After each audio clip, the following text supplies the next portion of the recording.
It's time for the Voice of Indie.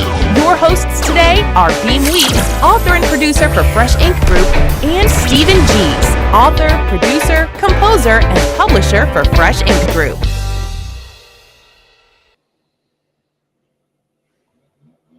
All right. Welcome to the Voice of Indie podcast. This is episode number, 243. Yeah. Wow, 243. It just amazes me because it seems like not too long ago we were doing episode number 10. I remember some of them. Yeah. A few anyway. Yeah. Okay. We really are to the point to where now, we're looking at stuff and it's like, has this person been on the podcast? It's like, I don't think so. We've never done they were on twice. Yeah. Okay. I'm your host, Beem Weeks. With me is Mr. Stephen Gies, and we got Patty Wiseman on tonight.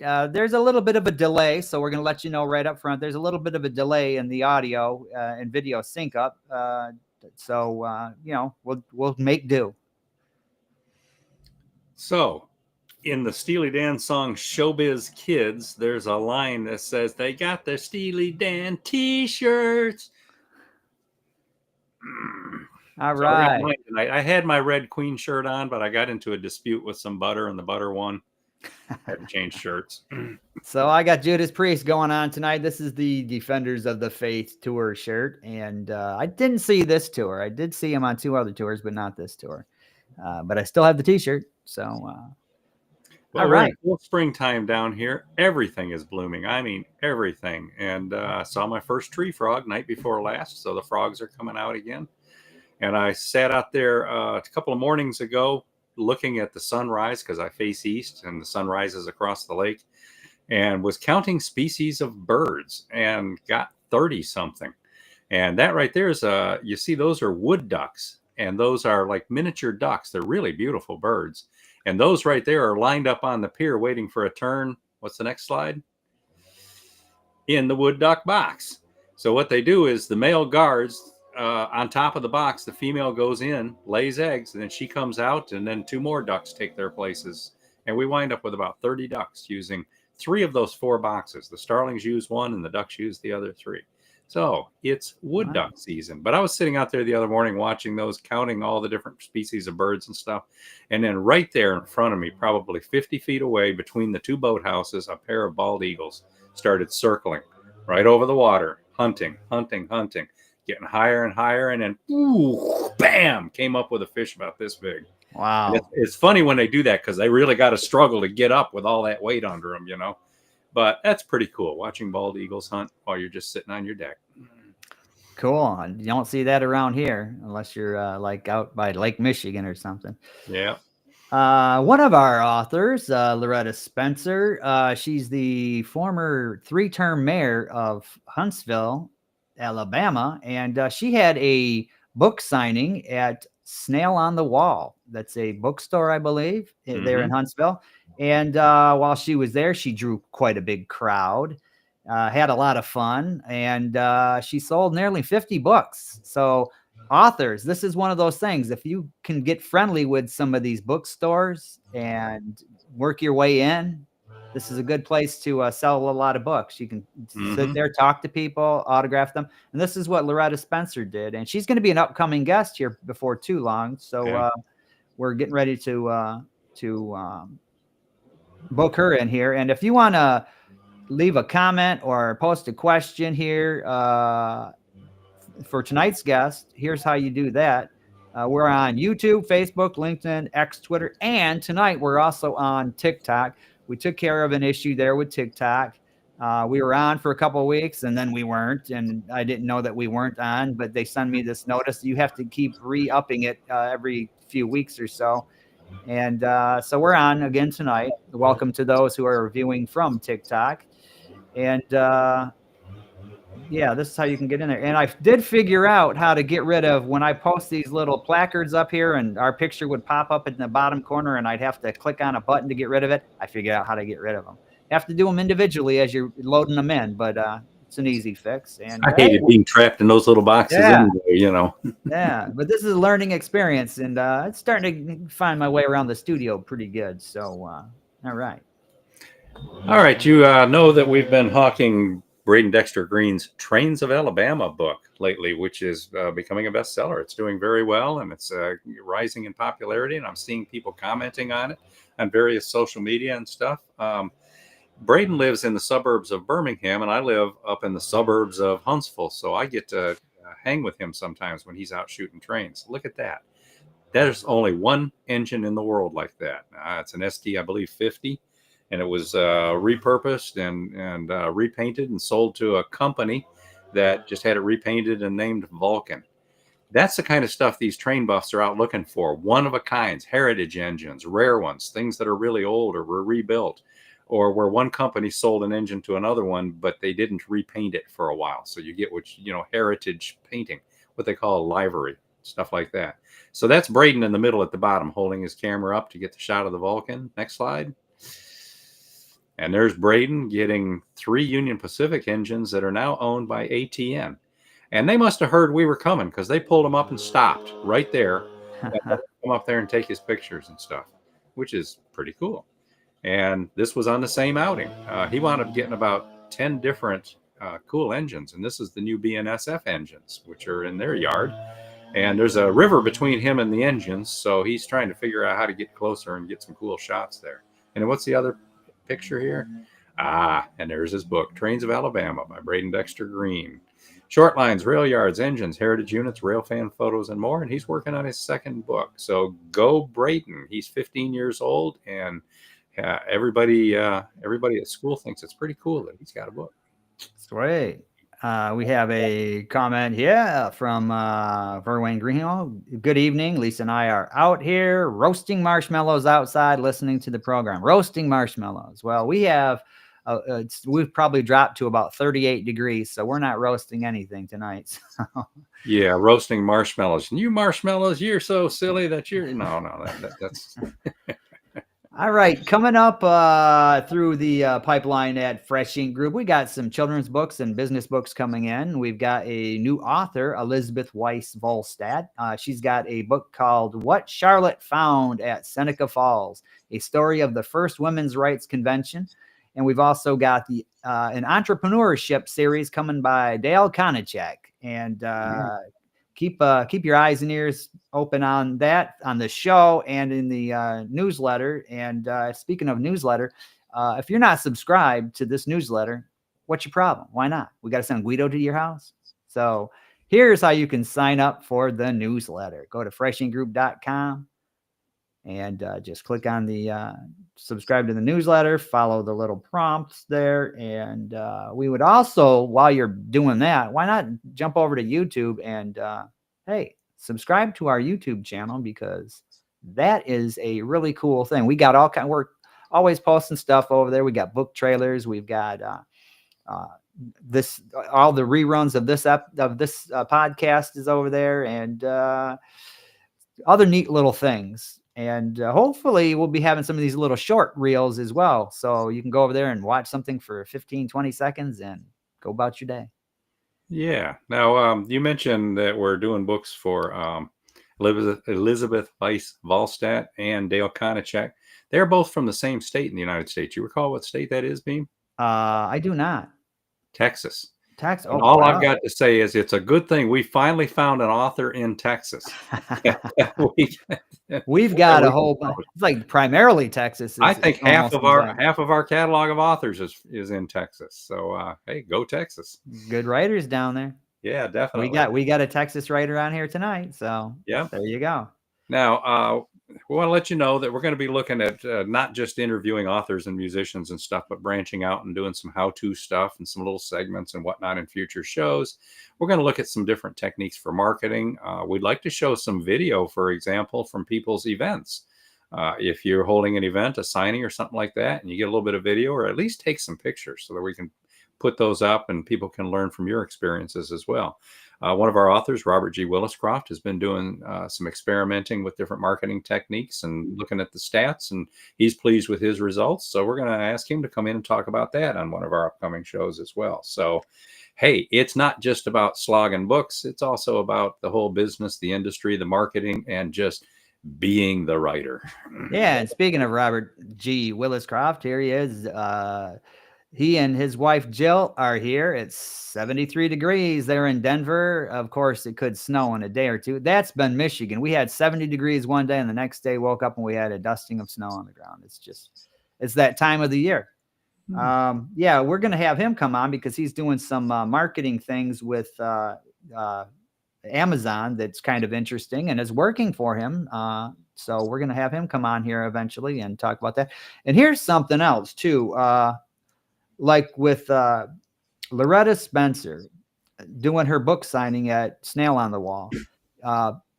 Authors, if you guys have these book signings, and especially if you're fresh in group authors, video some of that. Take pictures, video it, and send us that stuff. We'll put it in the newsletter, but we'll also put the video on YouTube. We'll even run clips on here if we can get a smaller clip. And hey, this is what this author did. And if you're not signed with Fresh In Group and we're not publishing your stuff, send it anyway. If you're a friend of the show, send your stuff anyway. We'll be glad to share that on here or put it in the newsletter and let everybody know what you're up to. All right. So we've got the top 25 print bestsellers from Fresh Ink Group. We're going to race through it a little bit quicker this week than we have been. Again, these are the print bestsellers. I don't have the numbers for the ebooks. So this is just what's happening on paper. And if we start at the bottom with number 25, we've got a Robert G. Williscroft book, part of his Mac McDowell Mission series, Operation Whiteout, a Mac McDowell mission.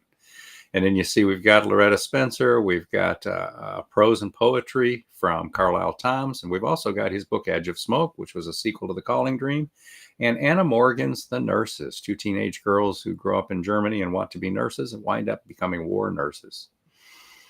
And then in the 16 or 20 up through 16 slots, Sassy Discovers the AME Church by B.A. Johnson. That's the first book in her Sassy series. Jan Sykes, A Beggar's Bargain, the first book in her Bargainer series. Jasper Grawl, The Gates of Valhalla. We've mentioned before that that's a biting satire, which is just hilarious. Kenneth Lindquist, How to Teach Driving, his instructor's edition. And out of A.K. Wingler's 3 food truck business books, Florida's in the number 16 slot. And there's some more Robert G. Williscroft, Operation Arctic Sting, a Mac McDowell mission, one of 6 Mac McDowell mission novels. Jeannie Sharp's A Chance to Choose, M. Schmidt's Sammy, Hero at Age 5, which is a memoir about losing her son to pediatric brain cancer, and in both editions of Stephen Hargis's 8 Hateful Miles, about the football rivalry in southeast Tennessee. And then in the 10 through 6 slots, The Hippocampus by Dr. Helen Burrell, children's book about the brain. Kenneth Lindquist's Parents Edition of his How to Teach Driving. We just saw the Instructor's Edition. Both of those are doing well. The Reality of Interpersonal Leadership by Janelle A. Jordan is a workbook for personal development. David Carroll's I Won't Be Your Scapegoat, which is hilarious social media blunders. And in the Bronze Star, meaning tied for 3rd place, Operation Ivy Bells, a Mac McDowell mission by Robert G. Williscroft. And Robert, that's the hardcover. Tied for 3rd place. Now, in our top 5, also tied for 3rd place, Loretta Spencer, A Passion for Service, a candid memoir by the first woman mayor of Huntsville, Alabama. That's the paperback edition. She just held her event and was very pleased to see so many people turn out, and so are we. Now, tied for 2nd place, we've got 3 books. There Must Be Something in the Water, Anthology of the 4th Generation, Descendants of Green Pond After the Emancipation by Abigail Hughini, who also co-authored Mr. President, I've Got Your Back. Now, we've got 3 Williscroft books. One of them is Jerry Pate's book, but Williscroft assisted on this one. So tied for 2nd, we've also got Submariner, 30 Years of Hijinks and Keeping the Fleet Afloat. It's a 60-chapter memoir by Jerry, and Robert helped him get it organized and ready to publish. And then the top 2 slots, Robert, we've got in tied for 2nd with a Silver Star, Operation Icebreaker, a Mac McDowell mission. And then our number 1 book this week is a book that Robert wrote quite a while ago and has been doing very well its entire existence. Operation Ivy Bells, a Mac McDowell mission. That's the first book in the Mac McDowell series. And this week it wins the Gold Star as our number 1 print bestseller. Congratulations, Robert. All right. Congratulations. If you've missed an episode or you want to go back and just kind of take a listen to the old shows that were just on audio, There are some really great guests that we've had over the years on there. Go over there and check that out on the YouTube channel. You can also find them on Spotify. They're still there on Spotify and iHeartRadio. So, and of course on our websites. And we've also got the video archive, which is growing by the week. So get over to the YouTube channel, subscribe, and be sure to like your videos that you're watching. And you're really helping us build this thing. So you want to contact the show? Get over to freshinkgroup.com, and it's right there at the top. It's a big red arrow, bam, right in your face. It's contact. Click on that, and if you want to send something along to one of our guests, if you didn't get their contact information, or you've got a question or a comment about the show or about publishing or whatever, that's all you need to do right there. So we are going to run a couple of commercials. Yeah, let's go ahead and run the Angie Birmingham. Our next 3 commercials in the show tonight are going to be people who are our next guests to be scheduled. Angie Birmingham, Braden Dexter Green, and Loretta Spencer, who we've been talking about as well. So let's look at that trailer for Angie Birmingham. Are we just going to do the one then right now? Just the one. Okay. We'll interrupt Patty a little more often. Okay. In Journey Through the Lens, Creative Guide to Wildlife Photography, celebrated wildlife photographer Angie Birmingham introduces burgeoning photo takers to their photo equipment and helps them develop the techniques for stunning outdoor photography. From mastering exposure to optimizing focus and lighting, Angie shows how to find the right styles to tell visual stories and present compelling images. Learn landscape composition along with the best ways to shoot animals, birds, and flowers. Find out how skilled photographers capture all the details while manipulating backgrounds and mood. Order a digital copy in your favorite ebook format or collect a print edition in full-sized paperback or case laminate hardcover. Available worldwide from your favorite bookseller. From newcomers to professionals, everybody who loves taking wildlife pictures will thrill at how easy Angie Birmingham makes it for you to continue your own journey through the lens.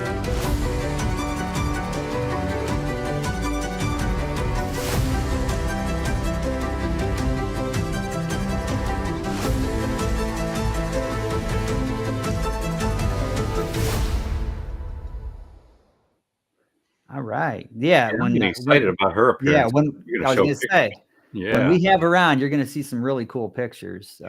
So you saw a few in that trailer even. Yeah. All right. So we're going to go ahead and bring in tonight's guest. But before we do, let me throw this in here. We got a comment here. Good evening, guys, from Huntsville. Barbara Johnson is in the house. Welcome aboard, Barbara Johnson. Always good to hear from you. Yeah. And I'm going to read the bio here, but I think because, as I said, we got a bit of a delay, so I'm going to go ahead and bring Patty in right now, and I will read the bio, and then we will talk to Patty. Master of the unexpected twist, breathtaking depth, and contagious storylines, romance novelist Patty Wiseman is the daughter of a World War II vet who survived Pearl Harbor. She was raised in Washington State, attended the Wesleyan College in Bartlesville, Oklahoma, then moved to Northeast Texas, where she has resided for over 30 years. Several of her short stories have been published in Angie's Diary. Patty is the creator of the Velvet Shoe Collection, historical romance series set in the 1920s. Her self-motivational book, Success Your Way, was published in March of 2016. She is published through Desert Coyote Productions. Patty is a VIP 2013 member of the Worldwide Who's Who Women's Entrepreneurs and a member of the GFWC Texas Federation of Women's Clubs, Marshall Women's Clubs. It's a mouthful. She is also a member of the Texas Association of Authors, a member of the East Texas Writers Association, and NETWO, Net2. Patty's second book in the series, An Unlikely Beginning, won first place in romance in the Texas Association of Authors. Patty is a winner in the 50 Great Writers You Should Be Reading contest and has a second place finish in the Forward National Literary Awards contest in romance for the first in her series, An Unlikely Arrangement. Her second book won first place in the Texas Association of Authors contest in romance and third and the third book of the series won first place as well. The fourth in the series won honorable mention in the same contest. She has entered and finished twice in the National Novel Writing Month Challenge and won both times in 2007 and 2011. An avid league bowler, yay! Patty is proud to maintain a 145 average on her ladies league. Patty is married to husband Ron and has 2 grown sons and 11 grandchildren. She currently lives in Texas with her husband and her dog Cutter. Welcome to the show, Patty Wiseman. And just as she's welcome to the show, she dropped off. So we will wait until she comes back in. Yeah. Because it's just really bad connection. And I think it's coming from on her end, because in the pre-show, she kept freezing up and we kept losing the audio. We're going to wait. Patty, well, she's certainly an example of authors or aspiring authors who move to Texas, never leave. Yeah. And just what we were just talking, she's quite an established, here she is, quite an established author, as she's got many awards to prove it. Hello, Patty. Can you hear us? I can hear you. It's been right. but I can hear and see you now. Welcome to the show. So let's did I miss anything in the bio? Is there anything you want to mention? Are you still bowling?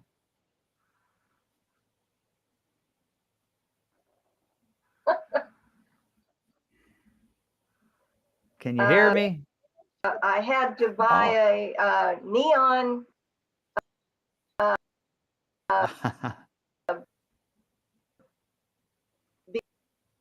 because with macular degeneration.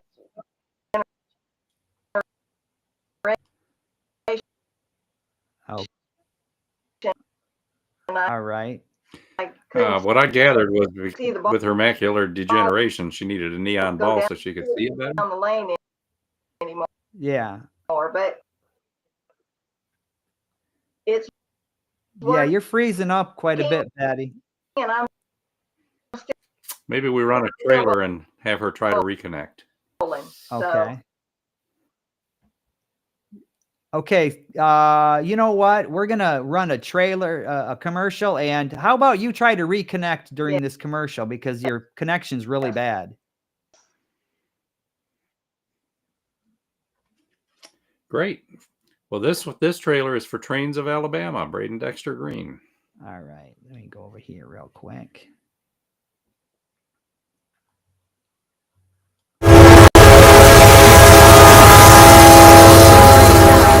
Teenager Braden Dexter Green has traveled North Alabama, collecting photos of his favorite trains and railroad settings. From the peculiar freight engines of Amtrak, to the beautiful heritage units of Norfolk Southern, to the new rebuilds of CSX locomotives, Braden chronicles both the commonplace and unusual trains crisscrossing the state, carrying passengers and freight in Trains of Alabama.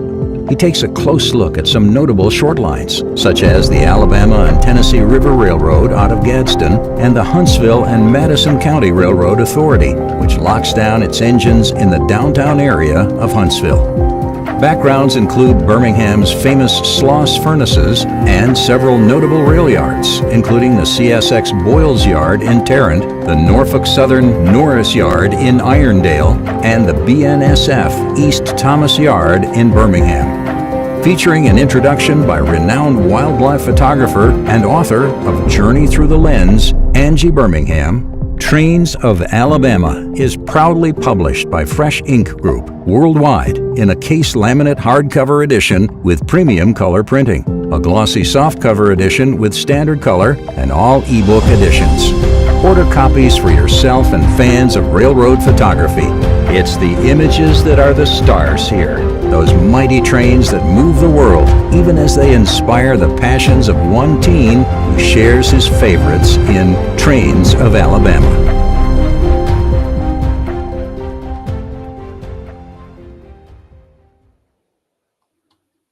All right, so we're going to try this again. And yeah, Patty, we're having a lot of problems being able to hear you. You freeze up and then we can't hear what you're saying. If you can hear me, is there a way for you to turn off your camera and we can just listen to you? and that might save bandwidth. Oh, you've been frozen. I haven't heard anything you've said. I'm trying to get Okay. Can you hear me now?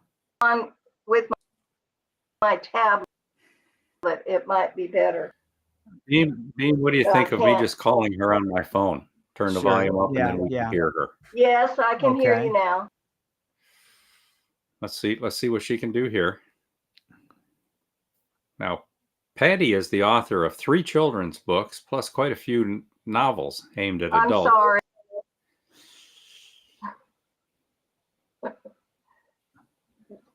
Tablet either.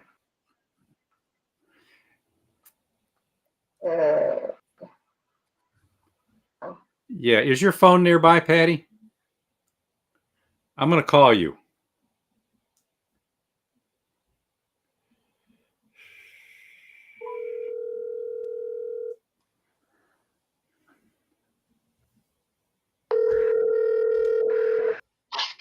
Hello. Hello. Can you hear that, Beam? Keep going. Can you hear me? Yes, we're hearing you. I can hear you. Okay. Okay. I'm so sorry. I don't know what happened. It was doing fine, and then it just froze up. Gremlins. Yeah, that's some AMC car, maybe Pacers. Yeah, that's just we talked about that off the air. Modern technology. It's a bandwidth problem, and it happens. All right, so we're talking to Patty Wiseman, and she's the author of 3 children's books, a number of adult books, plus a nonfiction success book as well. So, Patty, you live in Texas now. Have you always been a Texan? No. I grew up in Seattle, Washington. And when did you move to Texas? I've been in Texas about 40 years. I'm a transplant, adoptee. I married a Texan, so I'm here to stay. Okay, so where else have you lived then? Because I know you went to college in a couple of different places. I went to college in Bartlesville, Oklahoma, and had my 2 kids there and spent about 10 years in Oklahoma. Can't say I've ever been to Bartlesville. You never have? It's about 50 miles east of Tulsa. Cool. And where did you go to school? You mean high school or college or what? Sure, both. High school in Spanaway, Washington, and college in Bartlesville, Oklahoma at the Westland College. Westland, yeah. What was your mascot in high school? A brave, Indian brave. An Indian brave, cool. Uh-huh. All right. The Bethel Braves. The Bethel Braves, cool. All right, people, we're talking to Patty Wiseman. We've got her on the phone because we're having some bandwidth trouble with her video feed, but as long as we can hear what she has to say, we're going to go ahead and run another trailer now. And this is for the Loretta Spencer book. All right. Let me pull this up, yeah.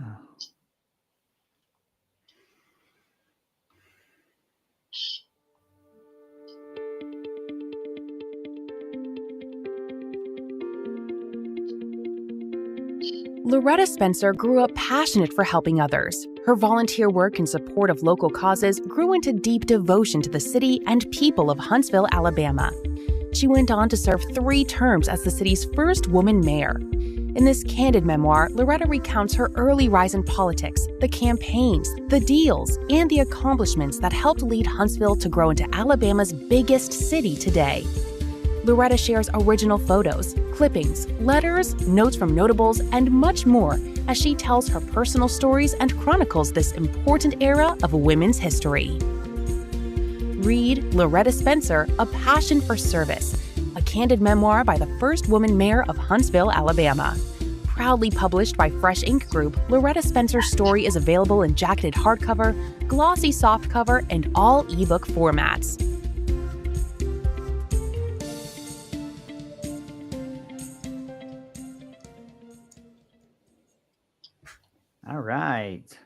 We are on the phone with Patty Wiseman. She is an author. And Patty, so tell us a little bit about when you went to college in Oklahoma. Well, it was my first trip away from home, 2,000 miles away, and it was quite an experience because I was 17 years old. I graduated when I was 17. And Wow. yeah, and it was August, and I didn't know anything about the South temperatures or anything. So and back in that day, you got off the plane on the tarmac and walked to the building. They didn't have jetways back then. And I stepped off that plane into 100-degree heat, and it just nearly knocked me over. And I thought, oh my goodness, what have I done? Because I grew up in Seattle where the temperatures are milder, And always a breeze. Yes, and rain and whatnot. So it was quite a shock to my system. But I adapted, and it was a Christian school, so it was well run and a lot of good people. And I actually majored in music back then because I used to sing, and but that fell by the wayside, and the writing bug bit me, and I always did write in high school and whatnot, poetry and that kind of thing. But I took to writing, and then life got in the way, and I didn't actually publish anything until I retired at 62 years of age. So what did you what was your day job that you retired from? I was administrative assistant for a financial advisor, so completely the opposite of what I really wanted to do. There's not a lot of, well, I won't say creativity, because you do have to be creative in your finances. Yeah. But not the artistic creativity that I'm enjoying now. So I worked 25 years in that career, and my husband finally told me, he said, just retire and do what you really want to do. And that was scary, but I did it, and I've not looked back. And it's been 13 years, and I have all these books out, and I just keep going. Cool. Definitely. So besides writing, how else do you spend your time? Do you have any other hobbies or something? And do you actually do some singing still, like at church or in community theater or anything like that? No, I don't sing anymore. I used to sing in a choir, but I've given that up too, and pretty much dedicate my time to my writing. My mornings are the writing time, and then the afternoons I play with my new cat. And my husband and I go to a lot of events, and on the weekends, and I do a lot of speaking engagements and book signings and whatnot. I really don't have time for any other hobbies except for bowling. I refuse to give that up, even though my eyesight is failing. And, I'm just trying to just stay active and productive and keep going. I just don't see any other way to live life. So you mentioned going to events. In our newsletter this week, we got a picture of you at a winery. Yes. Tell us about that. What happened there? Well, we do a lot of wineries. There's several wineries around East Texas, and that one was O'Farrell's, and that was my first time at that one. What they do is they have a big tent with all the wineries in the area that bring their wines, and you pay to go in there and taste the wines. They don't let you walk around with it, but they have a nice patio area there, covered patio, where they let you sit and do wine tasting. And then they invite vendors, and I think they had about 25 or so vendors there, to different things to sell and promote East Texas artists and writers and crafters and that kind of thing. They charge you for a table? For the booth, yes, they do. Yes. Is it expensive? No, actually, it's not. I think this one was 40. That's not bad. I think it was 40. No. Yeah, sell a half a dozen books and you've covered that. You're covered, yeah. And there's a Avenger Wine Festival. There's a Longview Wine Festival. There's another one up in Gilmer. We just have, I guess this is good wine country around here, because there's a lot of them, and we do a lot of those events. We've got a couple of comments here. That was Patricia A. Guthrie. Dana Wayne. Dana Wayne says, I love the Velvet Shoe series. Oh, yeah. And yeah. Beem, Patricia's saying hi. She says she was on YouTube but switched to Facebook and left a comment. Wanted to thank you for the nice words about me and my books. Well, you're welcome, Patricia.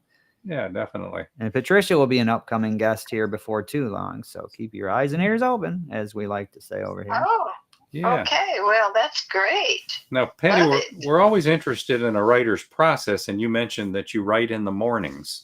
That's a hard, fast rule? That's the only time you write? Do you set goals? Do you face east? Do you chant? Burn incense? What's your process like? No. Well, in the last couple of years, the macular degeneration has taken its toll. And so my eyes get really, really tired. So now it is just the mornings. And after lunch, I can't really focus anymore. But before that, before I came down with this or whatever, I would write in the mornings, and then my husband and I would break for lunch, and then I'd go back for maybe 2 hours to write again. My goal is always to get 1,000 words a day. And even in the mornings, I can do that. It used to take me, all day to do that. And now I've got it to the point where I can actually get 1,000 words in 4 or 5 hours. But that's pretty good. And that's, it takes a lot of practice to get that done. But it's what I love to do, and so it's not work to me. It's a passion. So I really enjoy doing it. Cool. All right, we're talking to Patty Wiseman. Nancy Hudgens says, I switched to Facebook too. We're going to have to find out why people are switching to Facebook. Maybe it's easier. Well, we still have 5 people on YouTube and 2 on Facebook and some on X as well. And they don't have a way to see who's all on TikTok, but we're on TikTok tonight. So yeah. Okay, we're going to play another trailer now, and then we're going to talk to Patty Wiseman about her books. Okay, she's got a bunch. All right, before we switch over there, here's another comment. Patricia Guthrie says, that's quite an accomplishment. Good for you, Patty. So there you go. Oh, that's really nice. Thank you. All right, so which one are we pulling up here, Stephen? Been There, Noted That, my favorite author. Been There, Noted That. Yeah, I've read some stuff from this guy, and it's taken a minute for these to pop up. There we go. Slow. All right. Fresh Ink Group presents, from author Stephen G's Been There, Noted That, essays in tribute to life, observations, inspiration, remembrance, and noteworthies to share. The simple lives of everyday people in a mundane world prove extraordinary in this collection of 54 personal experience essays by novelist Stephen Gies. The eclectic mix of memoir, commentary, humor, and appreciation covers a wide range of topics, each illustrated by artists and photographers from the Fresh Ink Group. Many of these essays have appeared in other book anthologies such as Chicken Soup, or in popular magazines, newspapers, websites, and the author's site, www.stephengies.com. Some appear in this collection for the first time. Some pieces may resonate in ways that touch you deeply. Others might well remind you of people you've known and loved. Some convey direct messages you might want to pass along, such as appreciation for friendship, birthday wishes, and graduation congratulations. Several explore remembrance, a way to share our search for meaning as we grieve. From cautionary tales to poignant pokes at our uniquely human foibles, Gies catches what many of us miss, then considers how we might all share the most poignant of lessons. Been There, Noted That aims to reveal who we are, examine where we've been, and discover what we dare strive to become. Been There, Noted That, Essays in Tribute to Life, is available worldwide in print editions and ebook editions, including iBook, Kindle, Nook, and more. Been There, Noted That is proudly published by the Fresh Ink Group.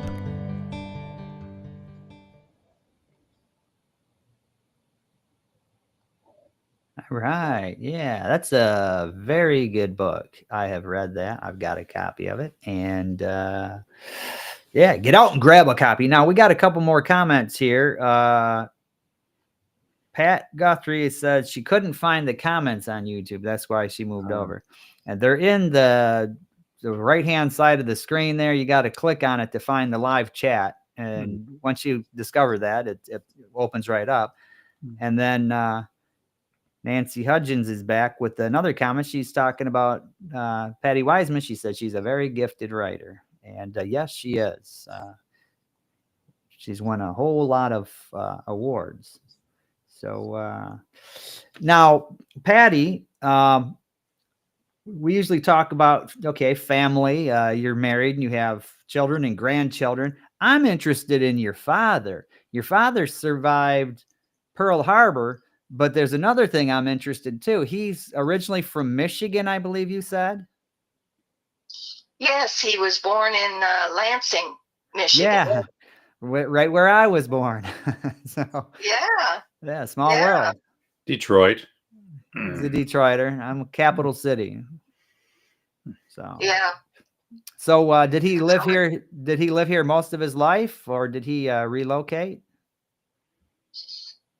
He only lived there until he was about 10 months old. His father, my grandmother, and the Velvet Shoe collection is about my grandparents, his parents.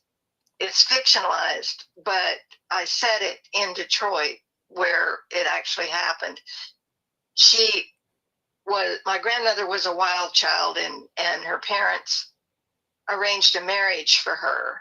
And that was my grandfather. And she didn't really love him, but she married him. And then after my father was born and my father was 10 months old, Peter Kirby was killed in a car accident the day after Christmas in Detroit. Oh. And he was mistaken for a mob gang member. There was in Detroit the Purple Gang and the Kirby Gang, and he was mistaken for a Kirby gang member, but he wasn't. He was actually a World War I veteran. He was a hourglass soldier over in France. He was a stand-up guy, but we feel, I can't corroborate that, but we feel that he was targeted and eliminated.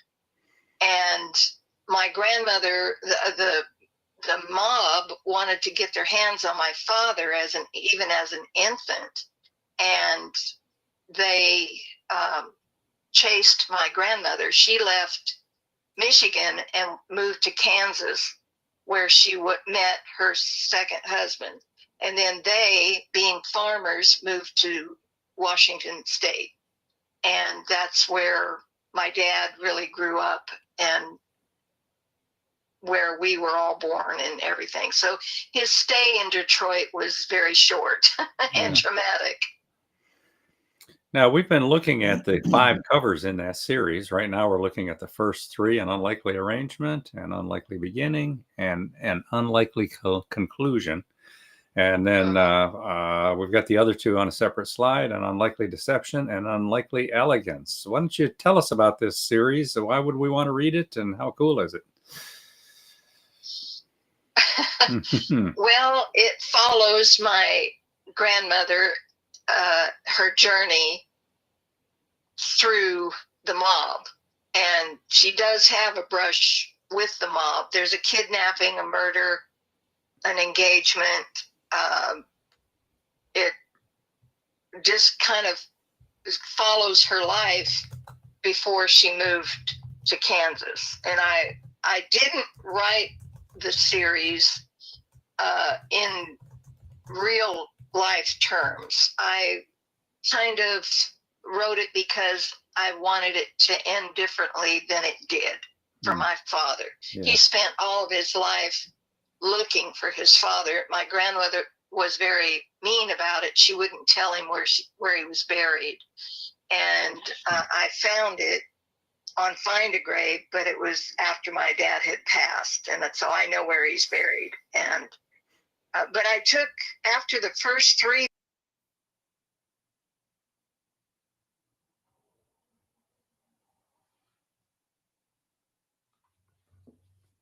and wrote about their lives, but they were fictionalized. And there's always a lot of action. There's always a lot of intrigue. There's murder and whatnot all through it. But I will say that the books are clean. There's no erotica or overly blown blood and guts, if you will. Now, the cover of the last book, An Unlikely Elegance, is my granddaughter. She posed for that picture. Wow. So, yeah, she's a beautiful girl. She's studying at A&M right now to be a veterinarian, and she agreed to pose for that book. And I was really tickled for that. She also posed for the Lost Opal, which is not part of this series here. She's just very photogenic, I think. But it also gives a very important connection to my family legacy with her on one of the covers of that series about my grandparents. It kind of goes full circle in my eyes. Cool. Yeah, it does. Yeah, I love those old historical fiction novels as well. So yeah, I'm gonna have to pick up one of these and see what that's all about. Yeah. Well, I'd appreciate it. Yeah, definitely. And leave a review. Always leave a review. I usually do. Yeah. Yes. So, yeah. So we're gonna play it. We're gonna run another trailer now. We're talking to Patty Wiseman, and when we come back, we're gonna learn about her kids' books. Okay. This would be Strange Highway. Strange Highway. Strange Highway. If you ever find yourself on the strange highway, don't turn around. Don't panic. Just keep going. You never know what you'll find. Could be an autistic young man conjuring magic with his fingers, or one girl's afternoon leading to a lifetime of loss. Demon or angel. A winged man revealing his true nature. A mother's recognition bringing closure to her daughter. Sudden death of a teen boy stifling burgeoning secrets. Black man's guitar transforming one young boy. Decades-old accident bringing a desperate confession. Supernatural first love healing a broken family. Head on down the strange highway and see more stories unfold. Need a ride? This book will get you there. Catch an ebook or get on the bus with a nice print edition you can hold and keep. Perhaps a full-sized trade paperback. Or ride in style with your own dust-jacketed hardcover. Fresh ink groups got you covered. You can exit the strange highway and come back anytime you want. You see, now you know the way in. Don't be a stranger.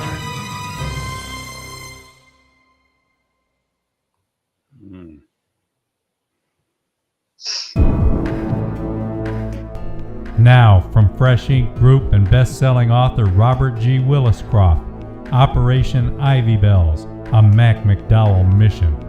An update of the popular bestseller now launching the Mac McDowell Mission series. Saturation Dive Team Officer in Charge Mac McDowell faces the greatest challenge yet, leading his team into a critical Cold War mission of counter-Soviet espionage and proving what brave men can achieve under real pressure, the kind that will steal your air and crush the life out of you. Operation Ivy Bells is proudly published in hardcover, softcover, and all ebook formats by the Fresh Ink Group.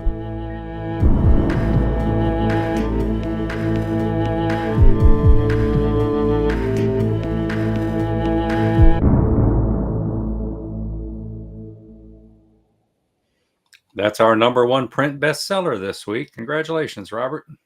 Yeah.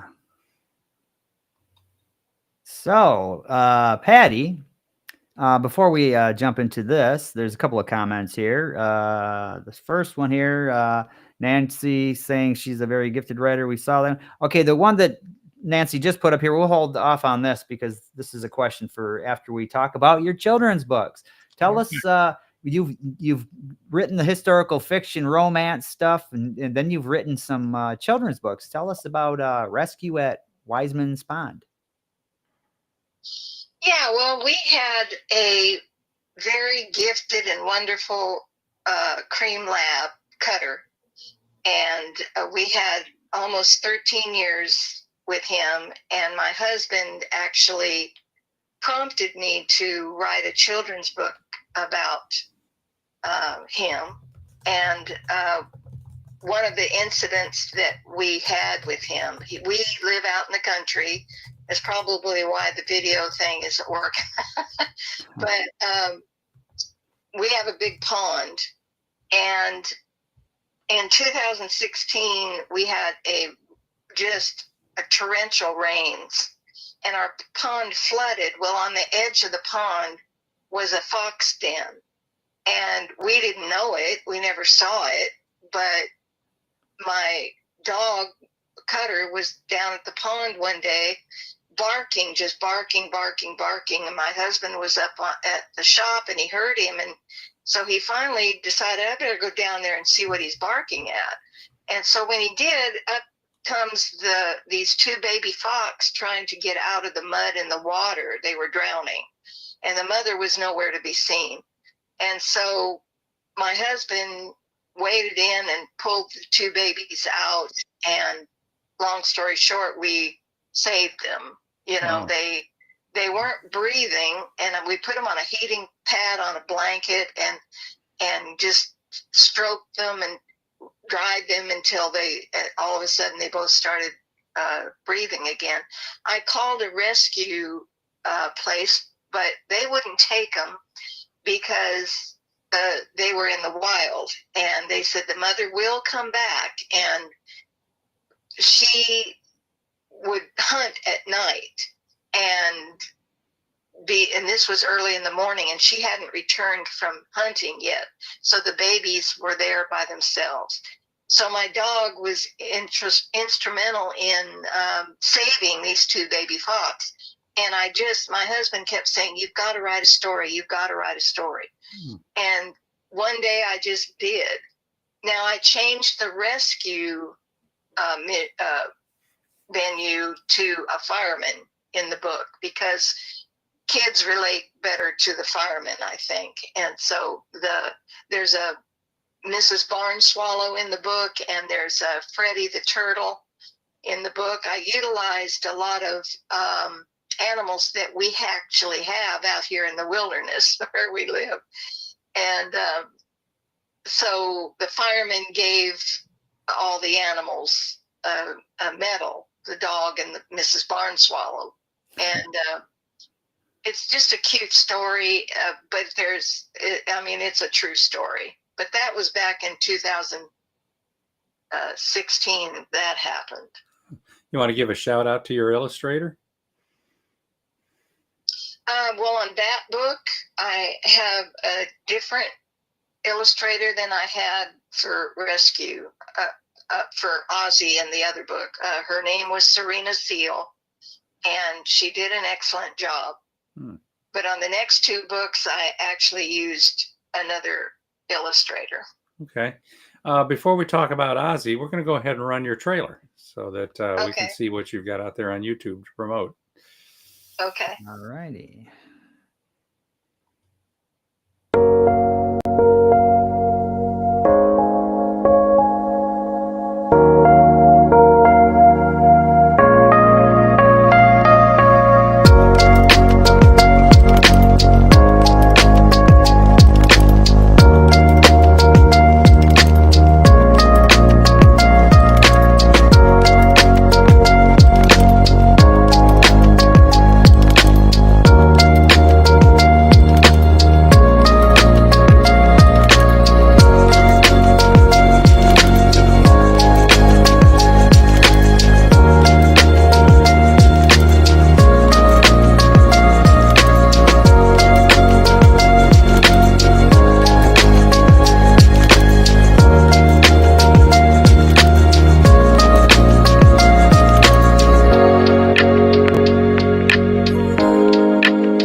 All right.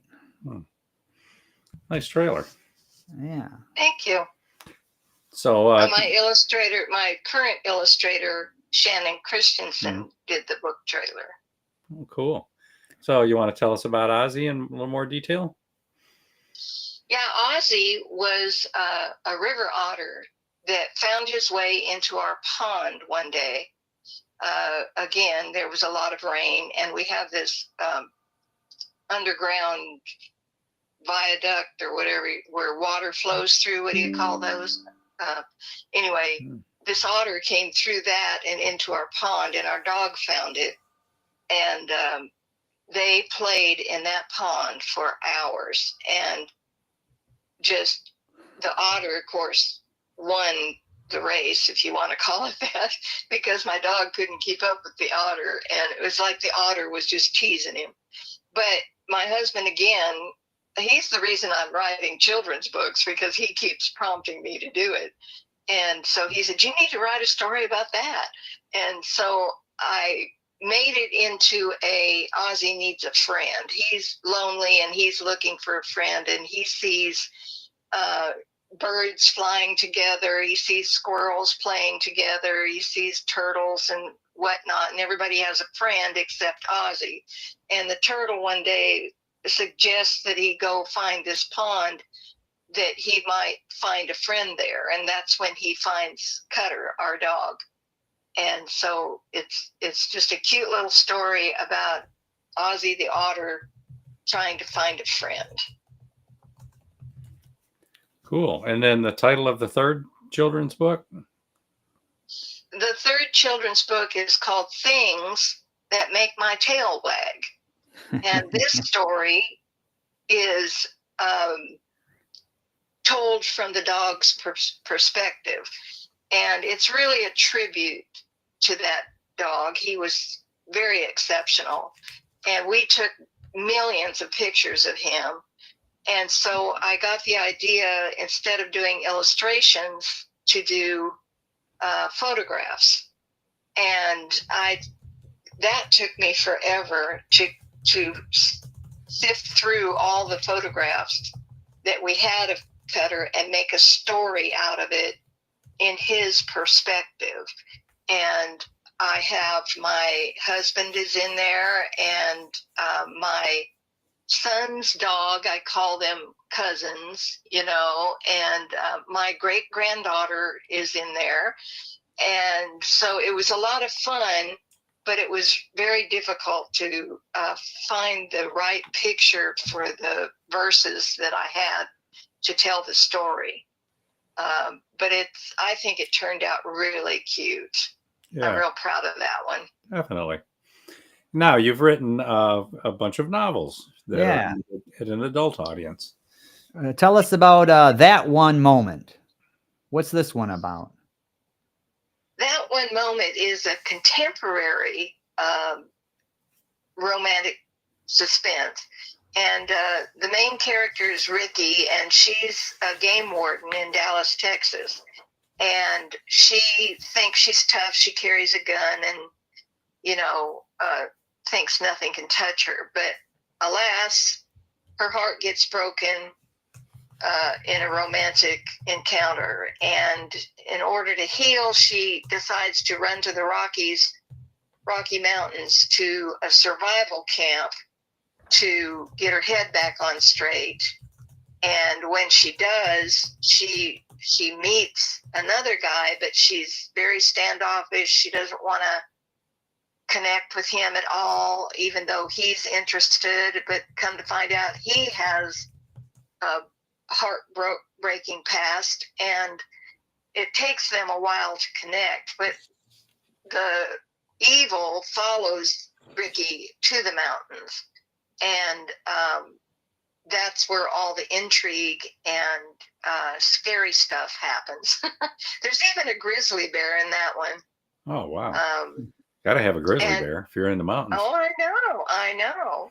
And but I'm also writing what I call, this is not a series, but I'm calling it a companion book to That One Moment. And it highlights the secondary characters, Wolf and Martha, in this story, and the title is Once Again Forever, and Cool. It is going to be a companion book to That One Moment. Cool. So it's somewhere between a standalone book, or is that related to any of the others? Yes, it's a standalone book. It's a novella. It's only 40,000 words. It is not a romance per se. It's more of a Agatha Christie type mystery. There's a ghost in the third floor of the mansion that the governess is newly employed at, and she's the only one that can see him. He was murdered up there, and he is begging her to find his killer and get him out of that room. He can't leave the room, and so there's a lot of intrigue. There's 3 children that are involved, and there's a hint of a romance, but that is not the premise for that book. This is a murder mystery novella. Great. Okay. How about it's my bestseller, so I'm real proud of that. All right. What's Silver's Redemption about? Silver's Redemption is about an older woman in her 50s, and she's a high-profile job on the East Coast, and she's pushed out of that job by a 20-something gorgeous girl, that they felt that Silver, and that's her name, her name is Georgiana, but they call her Silver because her hair is silver, and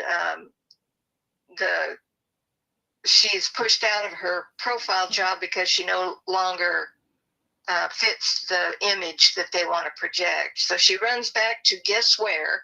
West Texas. I've heard of that place. To her father's abandoned ranch that he left her years ago. He's dead and gone. And she is revitalizing the ranch. She finds out there's actually a silver mine on the ranch, but she doesn't know where. The sheriff in the accompanying town 15 miles away is trying to steal the ranch from her, so he's kind of the villain in the whole thing. And of course, there's a love connection there with another man. There's also a mule named Joey. And everybody keeps telling me when they start reading Silver's Redemption, you're not going to kill Joey off, are you? Because they just fell in love with Joey. And no, I don't kill Joey off. I'll just tell you that much. But it's a really cute interaction there with the donkey and Rick and Silver. That sounds fun. Is that and the Lost Opal, are both of those standalones too? Yes, the Lost Opal is my experimental book. I said to myself, I have written historical fiction. I have written contemporary fiction. I have written a paranormal, which is somewhere between. That's a ghost story. Now what do? I've written children's books. I want to do something else. So I decided to write a time travel, historical, contemporary, romantic suspense. Did it have a donkey? No, but it has mermaids. Mermaids. Okay, I was going to say you left something out. No, mermaids make up for a donkey. And there's a dog too, a bull mastiff. Yeah, he's in that story. But again, that's my granddaughter on the cover of the Lost Opal. Yeah, I thought we recognized her this time. Yeah. So I'm getting really good feedback from that book. Everybody loves time travel and fantasy, and so that's my effort at that. And what do I do next, guys? You're going to have to give me some feedback here. Well, we're looking at the cover for Success Your Way. Make a Wish, Then Make a Plan by Patty Wiseman. This is nonfiction, right? It is a motivational little pamphlet type book. It's I wrote it just because people tell me, oh, well, I wanted to write, but now I'm too old or too much time has passed, or, it's too late to start a new career. And I just tell them, no, it's never too late. And my whole desire is to be more of an inspiration to people, because I'm 76 years old. I'm going strong. I have diabetes. I have macular degeneration. I have arthritis. I don't care. Yeah. If you don't care, I don't care. And I can still write. I have a huge screen that I can see the screen on. I can still bowl. I can still do the things that I enjoy. And so I wrote that little book as an inspiration to people, that they can, age is just a number, and you can still do the things you wanted to do. You just have to have a plan. It may be a little different when you're older, but you make a plan and you develop that plan. And I showed some quotes from other people that have gone down that road, and, try to show people that they can still pursue their dreams. Always. Yeah, because if even when you get older, if you find something you really enjoy, something that really draws you in, like writing or painting or something like that, you go with it, because that keeps people active. It keeps the mind working, and it just gives them a sense of purpose. And my grandfather. My grandfather, in his late years, he took up painting, and he turned out he was a pretty good painter. Yeah. And people have asked me, why didn't you do this, in college and start a career, be an author? You could have 100 books out by now. And I thought to myself, now every book that I have written has a piece of me in it, an experience that I have fashioned a story about. And I couldn't really have started earlier because I didn't have those experiences yet. That's what's been the inspiration for me, is the experiences of my life, that I have had, like my grandmother and the story she told me about her wild days as a flapper, And the Lost Opal, by the way, is set on the Pacific coast, back up in Washington. And so that's a piece of me that I put in that book. My dad was an avid hiker.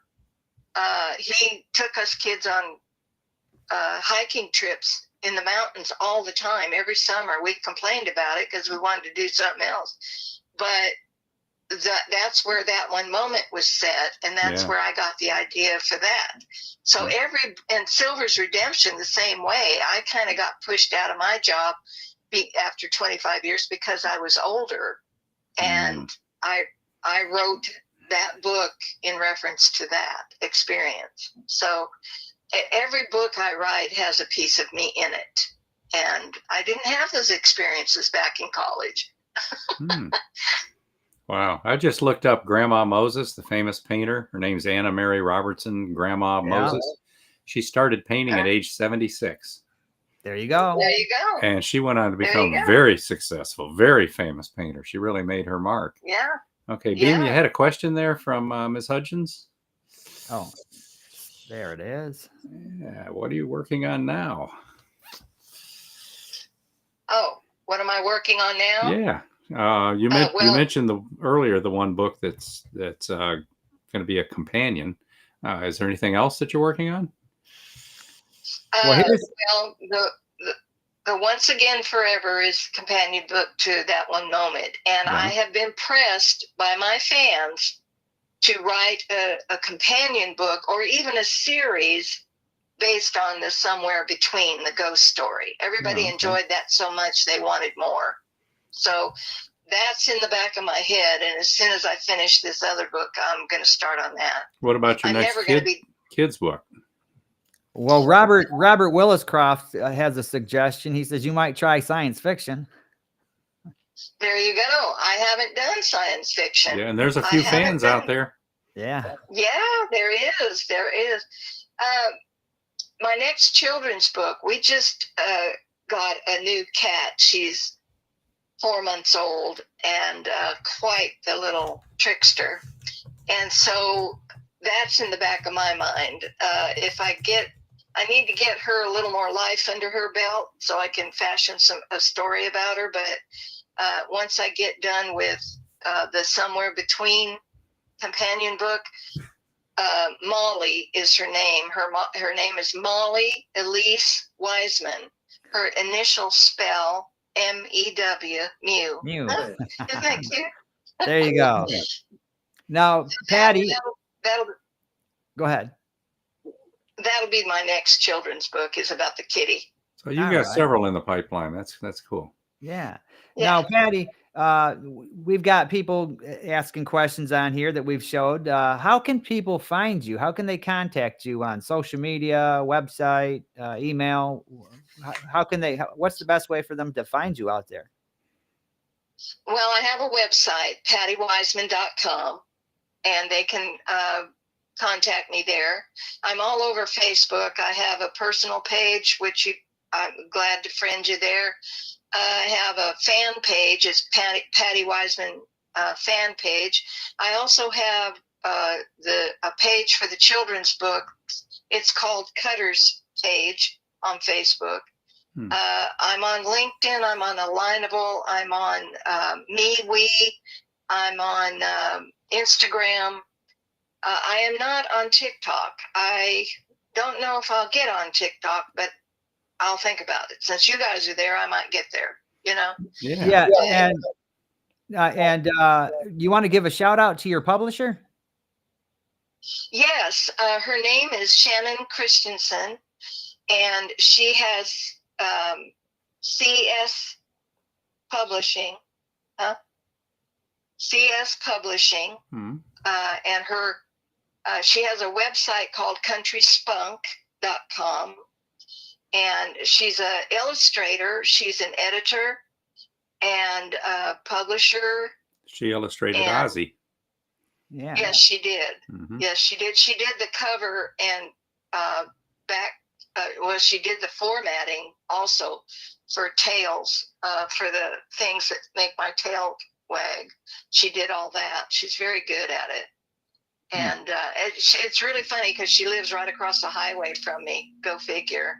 I had lost my previous publisher to some family problems, and I had 2 books I wanted to get published, and she found me some way on social media, and we connected, and she is, it was a God thing, I think, because I was floundering. I didn't know where to go.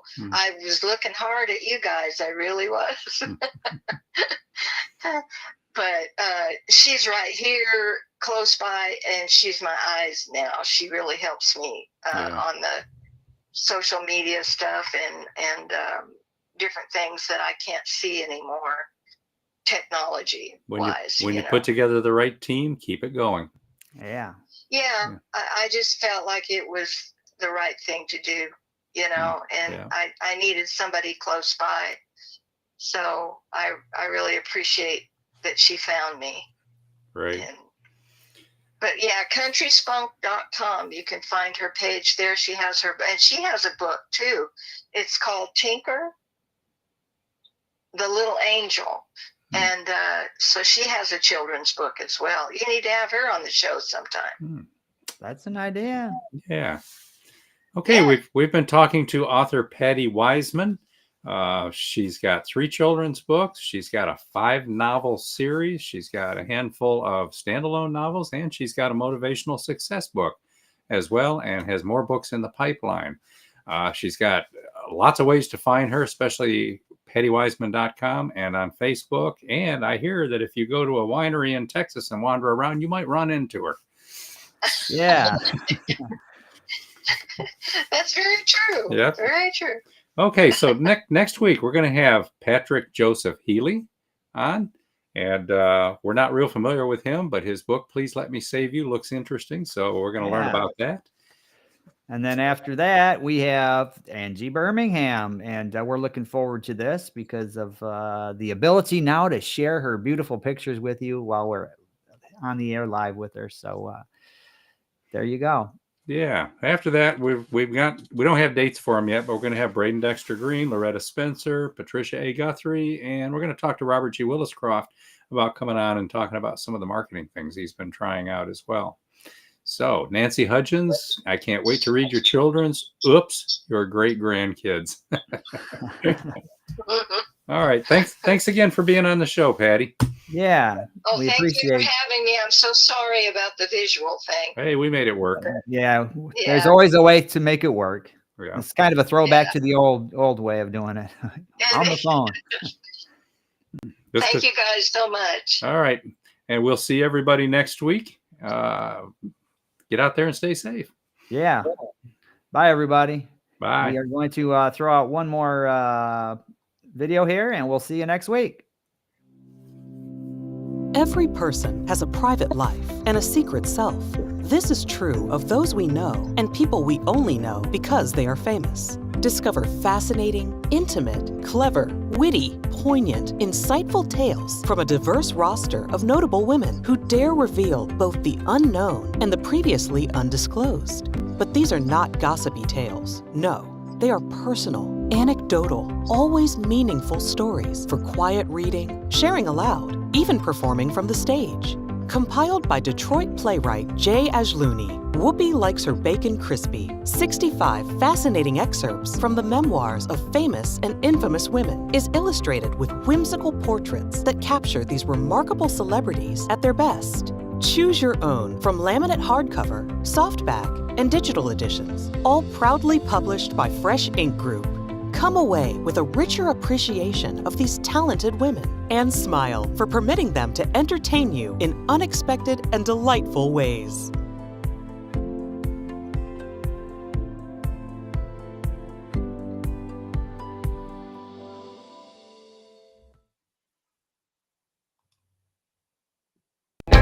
You've been a part of Voice of Indie, a production of Fresh